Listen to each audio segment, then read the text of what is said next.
The Land of Stories, The Enchantress Returns, Chapter 4, The Principal's Office. Connor had only been sitting outside the principal's office for about 10 minutes, but it felt like 2 hours. The mystery of why he was there was picking at his psyche like a pair of hungry buzzards. He had been a surprisingly good student this year. Not as great as his sister, perhaps, but good nevertheless. Connor's grades were decent, although he probably could have done better in science and math, as he imagined most students could. Besides occasionally forgetting which revolution happened where, he was doing fairly well in his history class too.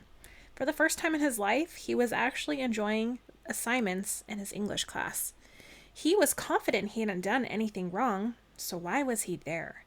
He grew paranoid someone had possibly framed him. Was he being held responsible for the graffiti on the lockers or the goldfish put in the faculty toilets? Sure, Connor thought those pranks were hilarious, but he hadn't done them. If they didn't think he was guilty, did they think he knew who was and wanted him to testify? Could he plead the fifth in school? Did he have the right to a lawyer or a phone call? The door to the principal's office opened and a girl ran out in tears. Connor instantly tensed.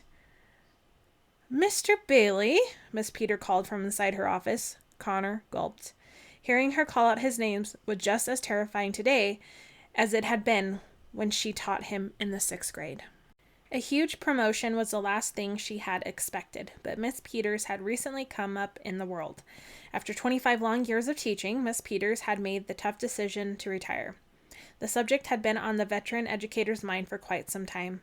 Unbeknownst to her students, Miss Peter kept a calendar at her desk for years and marked down the days until she was eligible. She often daydreamed about her life after teaching. She planned all the exotic vacations she wanted to take. She made a list of all the small fixes around her condo she finally had the time to make.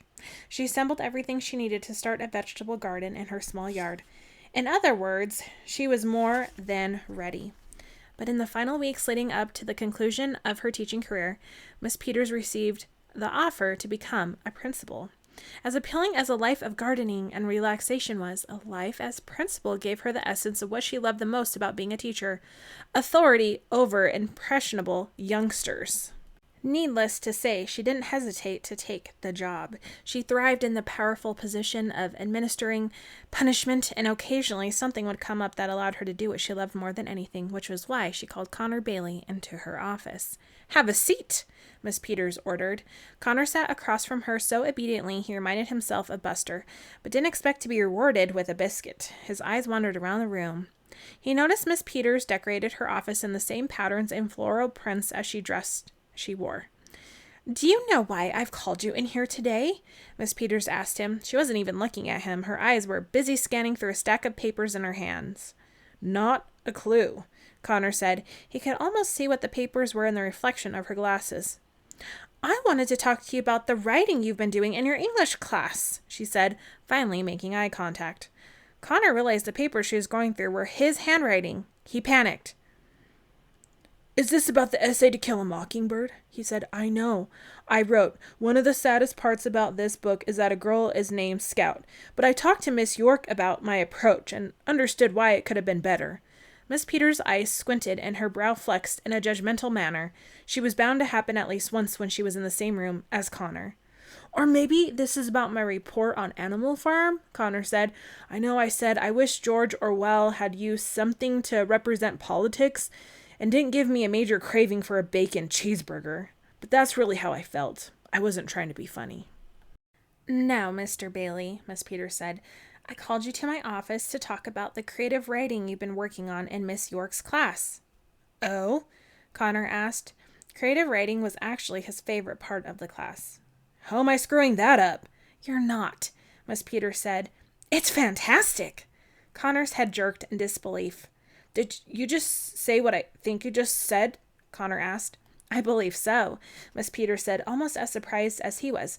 "Miss York was afraid your stories might have been plagiarized. So she sent them to me to look over, but they're unlike anything I've ever read. I assured her they appeared very original to me." Connor was having difficulty processing it all. Miss Peters, of all people, was complimenting and defending him? "So I'm here for a good thing?" Connor asked. "A very good thing," Miss Peters said. Your stories and perspectives on fairy tale characters are wonderful. I loved your stories about the charming dynasty searching for the long-lost charming brother and the evil queen's long-lost lover being trapped in her magic mirror. And Trix, the misbehaving fairy, and Trabella, the homely troll princess, are such imaginative new characters. It's very impressive. Thank you, Connor said. Can I ask you what inspired these stories? Miss Peters said. Connor gulped. He didn't know how to answer. Technically, he had used the class to write his experiences, so the stories weren't necessarily creative writing. Was it considered lying even if he couldn't tell the truth? They just came to me, Connor said with a shrug. I can't really explain it. Miss Peters did something Connor had never seen her do before. She smiled at him. I was hoping you would say that, Miss Peters said. She retrieved a folder from inside of her desk. I took the liberty of looking at the student profile you filled out at the beginning of the school year.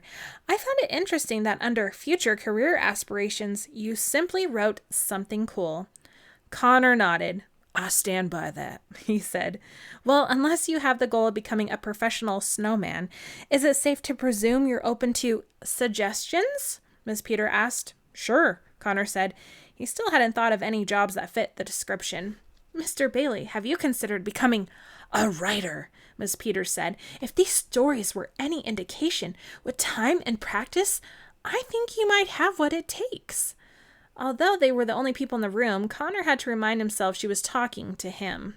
A writer? Connor asked. Me? The thought had never crossed his mind. His head instantly filled with doubts regarding the prospect, like white blood cells attacking a virus. Yes, you, Miss Peters said, and pointed at him for further distinction. But aren't writers supposed to be super smart? Connor asked. Don't they say things like, I concur, and I don't identify with the likes of this?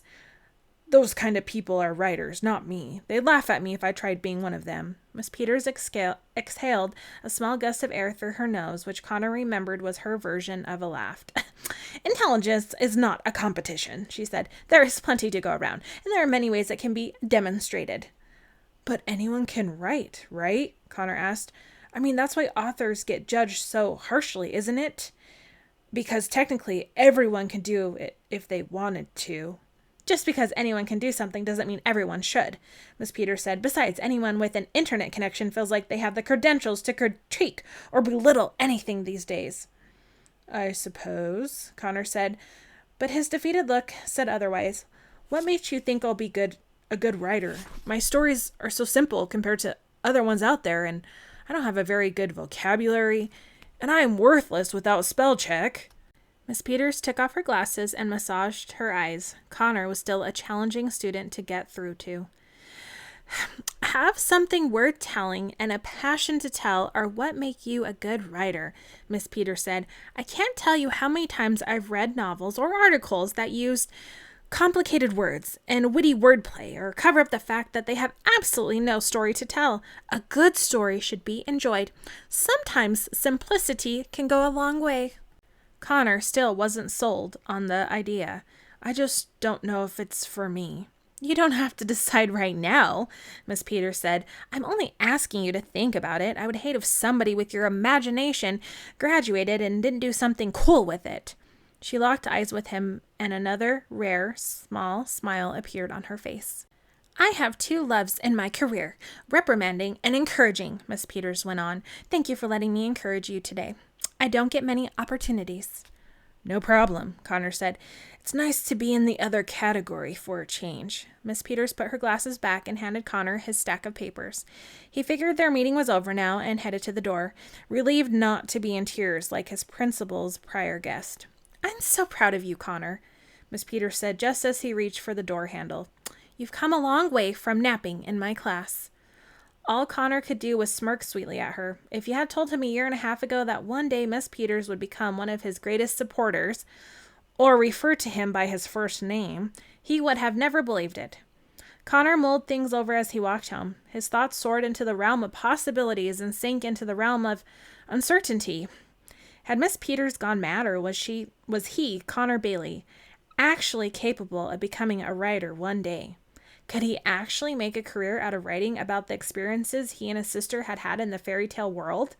Would anyone want to read his stories about Trebella and Trix, or even the evil queen and the big bad wolf pack, or Jack and Goldilocks? Would those people mind if he wrote about them? If he ever saw her again, would Goldilocks beat the living daylights out of him for writing about the love triangle between her, Jack, and Red Riding Hood? Connor figured people had been writing the same stories about them for centuries. Surely they wouldn't mind if he gave the world little updates here and there. But what about Alex? She had as much ownership over their experiences as he did. Would it bother her if he started sharing them with the world? Alex had always been the one with the future, not him. Planning had always been her specialty. Connor always expected she would grow up to be a doctor or a lawyer or president. Unfortunately, he hadn't given his own future very much thought, so any prospect seemed like a good stretch. Connor realized he wanted to get Alex's input on all of this, but as he reached their house, he came to a halt. There was something that he didn't expect to see. "What's Bob doing here?" Connor asked himself, recognizing the car parked outside their home. The front door flew open before Connor could open it himself. Alex was standing on the other side, wide-eyed and white-faced. "Finally!" she said in relief. "What's going on?" Connor asked. "Why is Bob here?" "He wanted to talk to us before Mom got home," Alex said. "He knows that we know and said he wanted to ask us something. I'm pretty sure I know what it is." "What?" Connor asked, completely oblivious. "Just get inside," Alex told him. "I think there's about to be a major development." Chapter 5, The Proposal. Alex and Connor hadn't looked like identical twins since they were 4 years old. It was around that age when Charlotte stopped dressing them in the same outfits every day, and they started growing into their own unique features. But as they sat on the couch, both staring daggers at Bob with their arms crossed, it was once again hard to tell them apart. "So," Bob said, with shifted uncomfortably in a chair across from them, "your mom said she finally spilled the beans about us." It was brave of him to take the situation by the horns. "She sure did," Connor said. Bob nodded pleasantly, like it was good news. The twins didn't even blink. They were an intimidating pair. "I apologize that those flowers came to the house. They were supposed to have gone to the hospital," Bob said. "Yes, they should have," Alex said. Bob had done thousands of difficult surgeries over the course of his career, but he found being stared down by the children of the woman he was dating to be the most stressful experience of his life. "I understand why this is difficult information to process," Bob said, "but it's still me, guys. I'm still the same Dr. Bob who you've had dinner with a dozen times. I'm still the same guy who takes you to see the movies your mom doesn't want to see. I'm still the same guy who brought you Buster. I just happen to be..." "Dating our mother?" Connor asked. "Nice try, but everything you listed to makes the situation worse. We thought we knew you." "Are you admitting that Buster was some sort of dowry, Bob?" Alex asked. "Alex, what's a dowry?" Connor said out of the side of his mouth, not breaking his stare at Bob. "It's a settlement of sorts," Alex said. "Like, in ancient times, a man would be promised a dozen camels or something in exchange for his daughter's hand in marriage." "Gotcha," Connor said, diverting his full attention back to Bob. "You don't think our mother is worth a dozen camels, Bob? One dog and you think the deal is sealed?" "I definitely don't think the deal is sealed," Bob said. "Yet." Alex and Connor narrowed their eyes in perfect unison. Bob reached inside his pocket and pulled out a small velvet box. The twins wondered what it was for a second, but only a second. Once they realized it was too small to hold anything but a ring, it dawned on them what it meant. "Oh my God," Alex said. "No way," Connor said. Bob looked down at the box with a smile. "You know, when my wife died 4 years ago, I never thought I would be happy again," he said. "I save lives every day, but for a long time I thought it would be impossible to save mine. And then along came your mother, and I learned I had been wrong." Alex and Connor looked at each other out of the corners of their eyes. They had never seen Bob get so sappy, but still they appreciated how honest he was being with them. "I know you've been seeing each other for a while, but this all seems so sudden," Alex said. "We only found out last night," Connor said. "In our minds, you guys have only been dating for a day. Are you sure you aren't rushing things?" The way he looked down at the ring with loving eyes and a heartfelt smile made it obvious that Bob had never been so sure about something in his life. "I've been around for a while, guys. I've learned that things don't like this come around very often," Bob said. "Not taking this opportunity to ask your mother to be with me for the rest of my life would make me the biggest fool in the world. Bob opened the box and showed the twins the ring. Alex gasped. It was the most beautiful ring they had ever seen. It had a silver band with 2 large diamonds, one blue and the other pink. They could have sworn they heard music playing when it twinkled in the light, but it was just in their heads. It took me a month to find the perfect one, Bob said. I knew this was right as soon as I saw it. I thought the diamonds would remind her of you two. They're different shades of the same cut. Alex's eyes immediately watered after hearing this. Connor folded his arms a little tighter. That's the most touching thing I've ever heard, Alex said between sniffles. Stop making me like you again, Connor said, brow furrowed. Bob sat up straighter, happy their meeting was moving in a better direction. I'm not trying to replace your dad, and I'm not asking to be your new one, he said. But I am asking for your permission to ask your mother to marry me. I don't want to do this without your blessing. The twins couldn't believe it. They both felt like they were passengers on the ship, and now he was letting them be its captain. We need a minute to think it over, Connor answered quickly. Before Alex knew it, her brother was dragging her into the kitchen. They stood there for a few moments in total silence, just staring at each other. What are you thinking? Alex asked. I'm thinking this is uncomfortable, Connor said. This is more uncomfortable than the time I walked in on you and Mom talking about training bras. Alex rolled her eyes and peeked into the other room at Bob, making sure he couldn't hear them. Honestly, Connor, I don't think we have any power over this. It was really nice of Bob to act like we're part of the decision, but you just heard what he had to say and you heard what Mom said last night. I don't think anything is going to stop them from being together. Connor sighed and ran his fingers through his hair. You're right, he said, but who knows if Mom is even going to say yes. Maybe she'll have reservations about it. Reservations about what? Alex said. She loves him and he loves her. What's going to stop her? Connor looked away from her, not wanting to say what he was thinking, but they both were thinking it. Dad's dead, Connor, Alex said. He's not coming back, no matter how much we want him to. It was so hard for Alex to be so frank. Usually she let the adults in her life dish out the tough love, but since they were slowly disappearing, she had no choice but to serve it up herself. Connor knew she was speaking to herself as much as she was speaking to him. Alex had a talent for saying everything he didn't want to think. I suppose Mom has given us so much over the years. Our blessing is the very least we could give her, Connor said. Yes, it is, Alex said and nodded. This is another big one. Another big what? Connor asked. A big moment, Alex said and sighed. We've had a lot of them. Yeah, we have, he said. You think we'd be immune to it by now? Immune to life? Alex asked. Is anyone ever that lucky?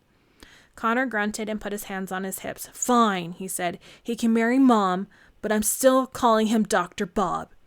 The twins returned to the other room. Bob anxiously stood and faced them. Well, he asked with bated breath. The jury has spoken, Connor said. Alex and I have decided you may ask her mom to marry you. Bob joyfully clapped his hands, and tears came to his eyes. Guys, you've made me the happiest man alive, Bob said. Thank you. I promise to take care of her for the rest of her life. Buster barked and jumped up and down, joining in on the celebration. Where are you going to do it? Alex asked Bob. How about here, over dinner maybe, Bob said. I'll order food from her favorite restaurant and surprise her when she gets off work. When? Connor asked. The sooner the better, Bob said. I'm free next Thursday night. How about then? I have class in the afternoon, but I'll be home by 6, Alex said. Great then, it's settled, Bob said. I'll propose next week on Thursday night at 6 o'clock. I'll ask a few of the nurses to keep your mom busy so she doesn't get home early and ruin the surprise. This is going to be terrific. The twins were looking forward to it. Not to the event itself, but a chance to see their mom happy again. Hey, Bob, Connor said. Are you going to move in with us? Usually married people like to live with each other. For the first couple months, at least. That's a good question, Alex said. Where are we going to live? My house? Bob said and shrugged his shoulders. Before she died, my wife and I bought a big house not too far from here, thinking we were going to raise a family. It'd be nice to finally fill all those rooms up. The twins looked around their small rental house. The thought of leaving it made them feel sad. It had unexpectedly become home over the years. It'll be weird to move again, Alex said. but easy since we never actually finished unpacking last time. I've got a swimming pool, Bob said, trying to cheer the twins up. Connor's eyes grew big. Whoa, whoa, whoa, he said. Bob, you could have saved yourself an entire afternoon if you had just started with swimming pool. Alex rolled her eyes. Bob let out a soft chuckle.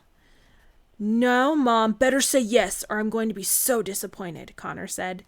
It was hard for the twins to focus on anything the following week. The looming Thursday stood out like a bookmarked page in their future.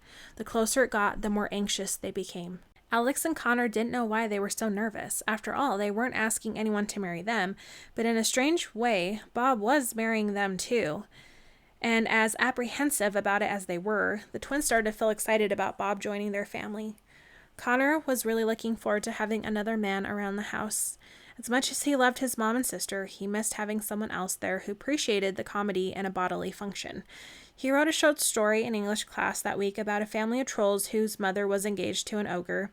It wasn't the most flattering depiction of any of them, but it was quite therapeutic for him. He drew little sketches in the margins of his paper. The troll children looked very much like him and sister. The one based on Alex even had a headband in front of her horns. Alex found Connor working on the story one afternoon after school. She had never seen him look so devoted to something before. What's this? Alex asked him. Oh, it's nothing, Connor said, a little embarrassed. He still hadn't talked to her about his meeting with Miss Peters.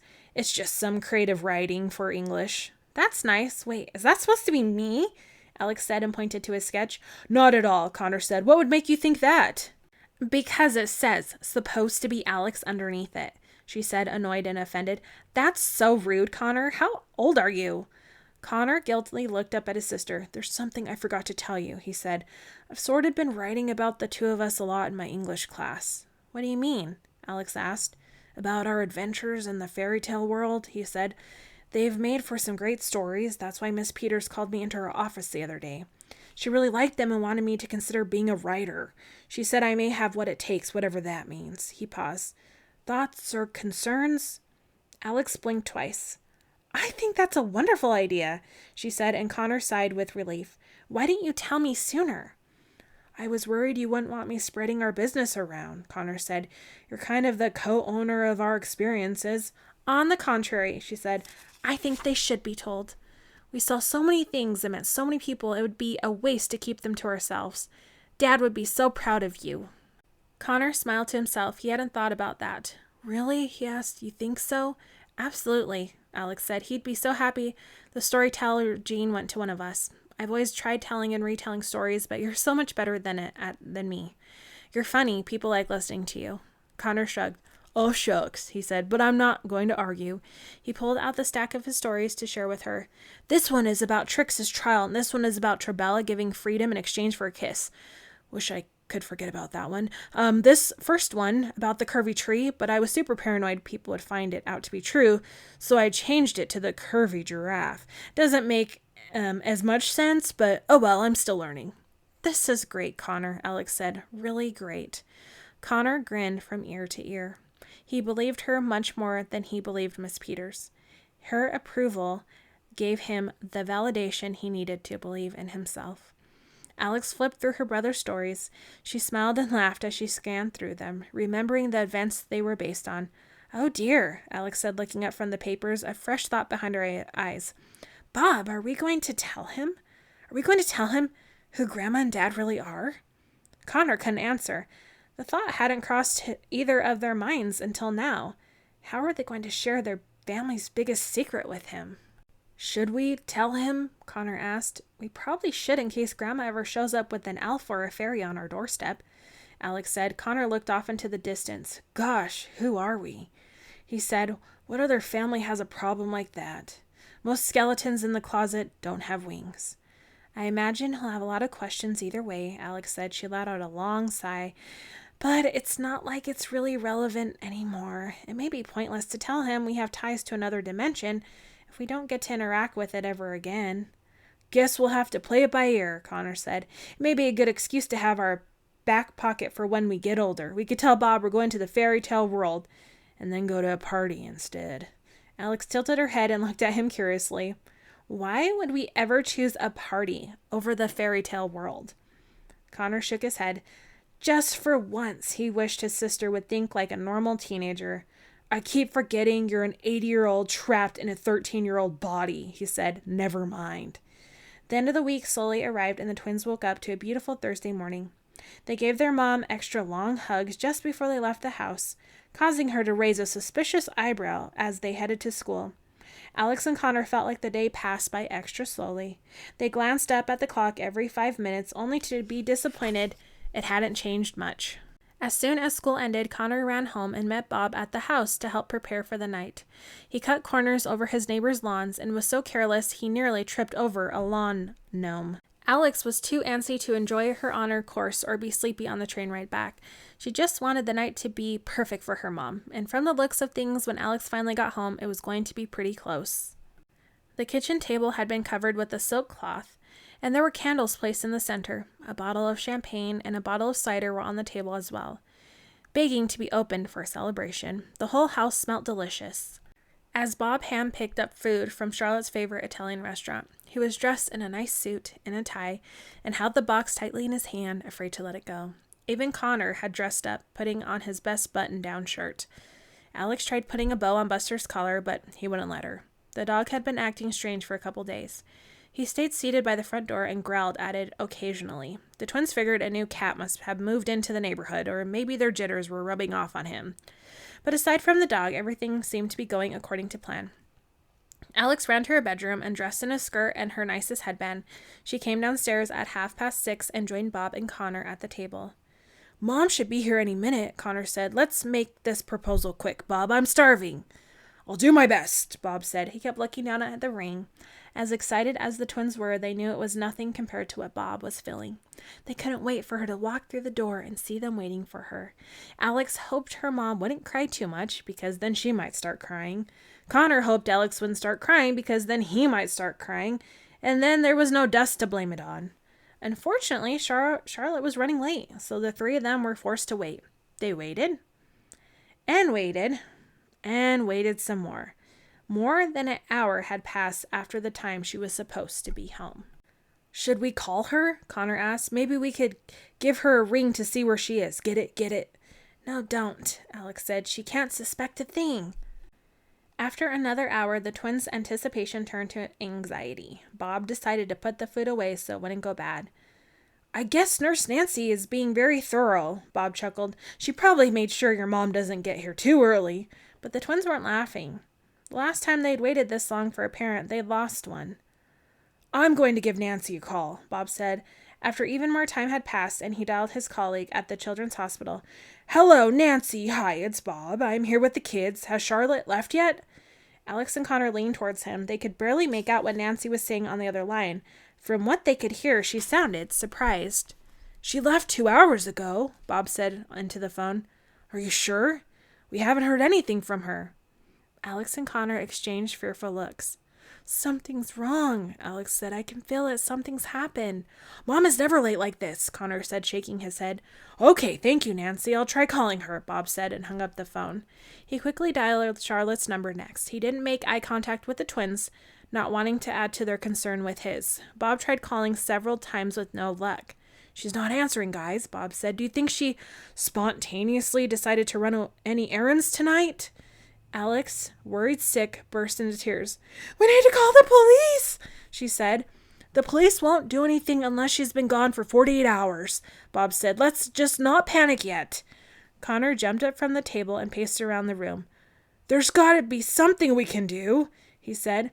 I'm going to get on my bike and go looking for her, Alex said. I'll go with you, Connor announced. Nobody's going anywhere, Bob said calmly, although the twins knew he was just as stressed out as they were. We've tried calling the hospital and her phone. Let's wait for a few more minutes in case she tries to call us back. Alex's tears began to flow faster the more she worried, and it was impossible not to. The twins feared that their history, was repeating itself. Buster suddenly started a barking frenzy. He was staring intently at the front door, jumping up and down and scratching it, growling as loudly as he possibly could. The twins had never seen him like this before. Buster, what is it, boy? Bob said. Is someone at the... The doorbell rang. All of them, including the dog, completely froze. It rang twice before any of them moved. "Who could that be at this hour?" Bob asked and went to answer the door. The twins followed him into the doorway. They almost wished he wouldn't answer it. Whoever it was too late to be anything good. Buster began another barking and jumping fit. "Buster, get down, boy," Bob told him. The dog backed away from the door and stood directly in front of the twins, protective of them. He was ready to pounce on something in an instant if he didn't like the looks of it. Was he sensing somebody they couldn't? Bob looked back at the distressed twins. "It's going to be all right, kids," he said calmly. "Whatever happens, just know it's all going to be okay." Bob slowly opened the front door and peeked out onto the porch. It seemed empty. "Hello," he said. Still, there was nothing and nobody to be found. "Hello," Bob tried again. "Is anyone out there? Seize him!" In a split second, a dozen soldiers dressed in silver armor barged through the door. One slammed Bob hard against the wall. Alex screamed. Connor grabbed her arm and they tried to run on the other side of the house, but the soldiers formed a tight circle around them and Buster. Their swords were drawn and they held heavy shields with small glass slippers displayed on the outside crest. The twins recognized the soldiers immediately. They were from the Charming Kingdom, but what in the world were they doing here? "Get your hands off of me this instant!" Bob yelled, struggling under the soldiers' restraint. "Get away from those kids! Who are you people?" "We've securely surrounded the twins," the soldier closest to Alex called to the open front door. "Bring in the fairy godmother." Alex and Connor looked to each other so fast they could have hurt their necks. "Fairy godmother?" they said in unison. Two other soldiers quickly charged into the house, led by none other than their grandmother. "Grandma?" The twins gasped together. They almost didn't believe their eyes. She looked exactly the same as she did the last time they saw her. She was dressed in her long sky blue robe that sparkled like the night sky. Her hair was styled up with beautiful white flowers in it. She raised her crystal wand authoritatively as she walked into the house. The twins had never seen her look so worried. "Oh, thank heavens," Grandma said. The soldiers parted their circle for her and she threw her arms around Alex and Connor. "You have no idea how happy I am to see you," Grandma said, hugging them so tight they felt like they'd pop. The twins didn't hug her back. They couldn't believe they were seeing her in real life.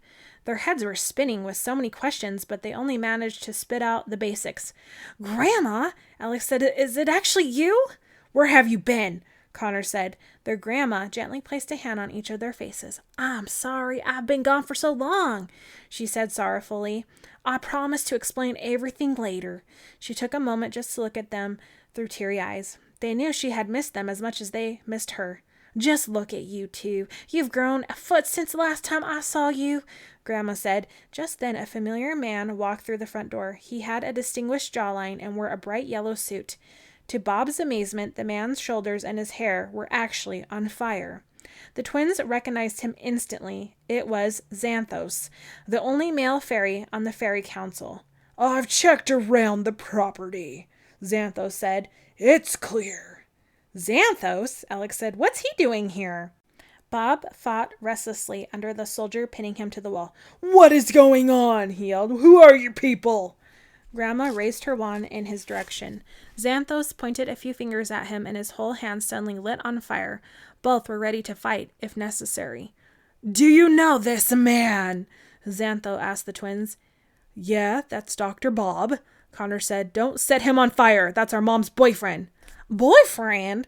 Grandma said and lowered her wand. "Well, I must have been gone for longer than I thought." "Release him," Xanthos ordered, and lowered his hand. The soldier immediately dropped his hold on Bob.